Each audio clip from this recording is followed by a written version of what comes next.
my comments because a lot of time has been taken up. I think I've said this many times in my life. I don't think those of us in any walk of life can rest until everybody has a key in their pocket to a safe place to go at the end of the day. And if they don't, it's because it's their choice. I also very strongly believe, and I believe this my whole life and all the work I've done in housing and the not-for-profit, the private and public sector, have believed that while people are homeless, no one is neighborhoodless. That everyone has an identity, that everyone has a sense of community, that everyone has a familiar street corner. Unfortunately, there are many children who never have the choice to be alone by choice. Most of the people that I met when I was doing street outreach work were sexually and physically abused at home, and the thing that many of us grew up with as the safest place in the world was the most dangerous for them. My son has fetal alcohol syndrome and HIV, and his life, it was impossible for him to restrain himself. So trying to house people is very difficult. I don't think any government in the world, in the Western world that I know, has ever done an adequate job.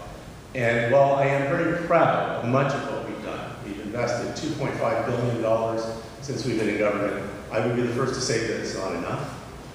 When I was elected a year ago in this riding, we set out to try and change things. I said we would have a neighborhood plan, that I would work with the city councils and the MPs seamlessly. We've done that. We now have well-developed community plans. In 4 of those 11 neighborhoods in Toronto Centre, housing has become a priority.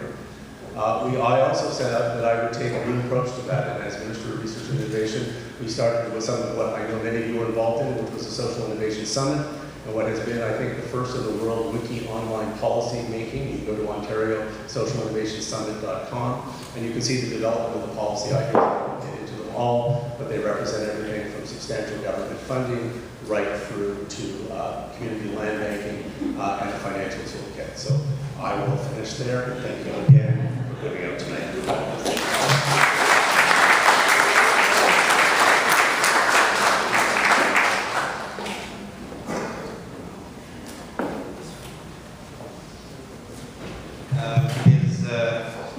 Is Catherine Holiday in the room? Hi. Hi, welcome. We have a chance. Absolutely, yeah. I didn't even expect to get this chance, so I'm going to read the party's leaflet on housing orders. We say put people before profit. We say that housing is a basic human right. And we're calling for 200,000 units of social housing in the next 5 years. Now you might wonder how that's going to be paid for, but we also have another part of the platform which says how the tax base should be reformed. The rich and the corporations should be paying their proper taxes, and the HST should be axed. To axe the tax, we call it.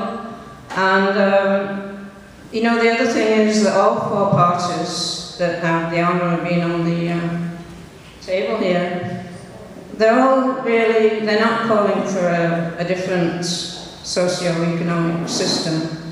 They actually all support capitalism.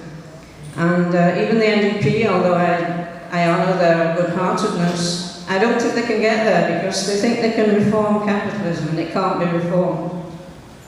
Because it moves always in the same direction, that, you know, there's a small group of richer and richer people and a larger and larger mass of poor people, including the absolutely destitute. And those, in this issue, those are the homeless people, and then there's the people that are 1 week's wages away from losing their housing. And then there's the substandard housing that the rich landlords are allowed to reap a profit from. So the whole system is tied up in the economic system, and that has to be changed. And although you might think that the Communist Party will never get there, what we're calling for at the moment is a people's coalition, and we think that it's happened in other parts of the world. That would include trade unions and mass movements, like in Toronto, no one is illegal, and we currently have in Toronto a group called Workers' Assembly, and it's actually a kind of a newborn thing to try and bring groups like that together. And the NDP is part of it, the Communist Party is part of it, and some of the anarchist youth, and it's going quite well. So, anyway, do I have another minute? We also say that building those housing units would create jobs, which we badly need.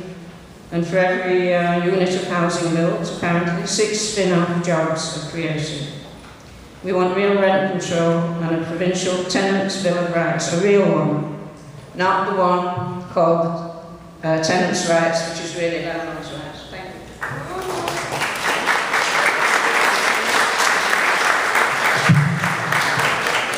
And we'll give a chance now to Phil Serra to make a 3-minute opening statement. Thank you. My apologies for the disruption.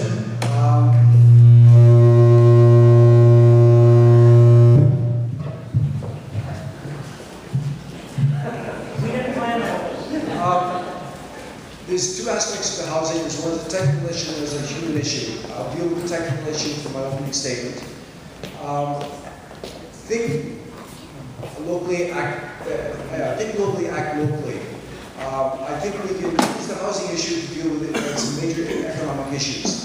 If you look at the housing in Ontario, there's a huge number of housing which is dealing with apartment units and condominiums. The balconies they extend from these condominiums, 50% of the heat is lost from the apartment through these balconies. The balconies deteriorate and a huge amount of costs are incurred in repairing both the concrete as well as the drywall inside.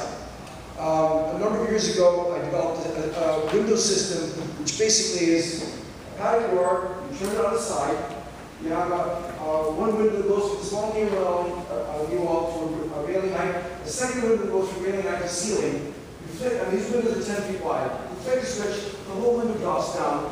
Now you have a completely open balcony.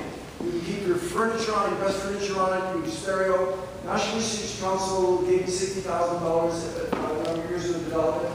And there's one on Sarah Resistance Home.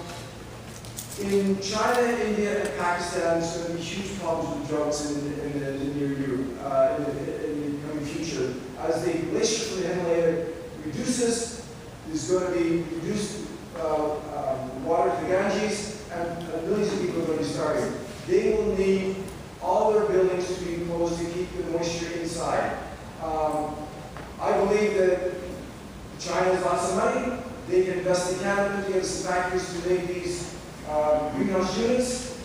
On your carpet, you can have fish, you can have a greenhouse system, you can grow your own foods. All this can be produced in a fairly cost-effective manner.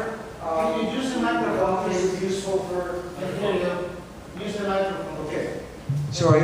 All these balconies can be used both in Canada as well as overseas. We have enough work for every employed person in this country. Thank you.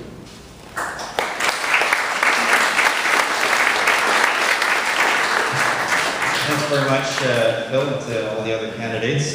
We'll move now to the questions from the community panel. And how this is going to work is each of the 4 community panel members will get a chance to get 2 minutes to ask a question of all the candidates.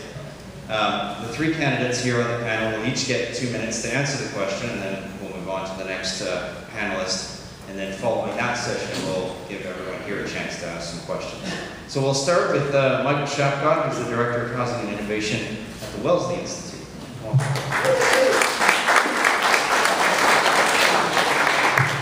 Thank you, Michael Shapcott for the Wellesley Institute. We're an independent research and policy institute. I want to begin with 2 numbers. The first number is 152,077, and the second number is 15,059. The first number, 152,077, are the number of households that, as of June, were on the provincial waiting list looking for an affordable home. And that's not the only way we can measure how desperate housing need is in Ontario, but that's one one measure, 152,077. 15,059 is the number of new affordable homes that the Ontario Ministry of Housing says as of June were developed over the last 10 years in Ontario. So if you put those two numbers together, it'll take 100 years of development based on the last 10 years for us just to find homes for the people who are currently on the waiting list. Now that's obviously not good enough. I want to tell you two things you need to know about housing investments in Ontario that you may not know. One is that most of the affordable housing dollars that are invested in Ontario, the inadequate dollars that produce the results we've seen, most of them actually come from the federal government. We produced an information flyer that has information. The federal government gives the Ontario government money, and that passes through to municipalities and the housing providers. So that's one thing you should know. The second thing you should know is the federal government is cutting back on its funding. In fact, this year, our national parliament is looking at spending estimates. There's going to be a $1.2 billion cut to Canada Mortgage and Housing Corporation's affordable housing investments. That's 39% of its entire budget. So we've got the provincial government relying on federal funding, and we've got federal investments withdrawing. So what does this all mean? Well, actually, none of this is news to anyone sitting on our panel, because in 2009, the Ontario Auditor General looked at housing issues and housing finances in Ontario and made these 4 observations. And this is going to be the basis of my question to the candidates. First of all, the Auditor General said that Ontario has no plan to deal with federal withdrawal. The fact that $1.2 billion this year alone in federal funding across the country is being lost. Secondly, the Auditor General said Ontario cannot properly account for hundreds of millions of dollars in federal housing dollars that are passing through the province. Some of them, it just simply can't account that it's actually resulted in housing. Thirdly, the Auditor General said that recent provincial housing initiatives have been poorly designed, and that in fact, people on the waiting list, the ones most desperate to find a home, haven't been able to afford the new housing that's been built. And finally, the Auditor General said in 2009, Ontario has no comprehensive affordable housing plan, no targets, no timelines, and no ongoing monitoring of existing initiatives. So my question to the candidates, each of the candidates, is what is your comprehensive Ontario housing plan? How are you going to deal with the fact that if we maintain the status quo, it'll be 100 years just to provide homes for the people who are currently on the waiting lists? What is your comprehensive housing plan? What are your targets? What are your timelines? What funding sources do you propose? And how do you propose to monitor to ensure that we actually get the housing that we need?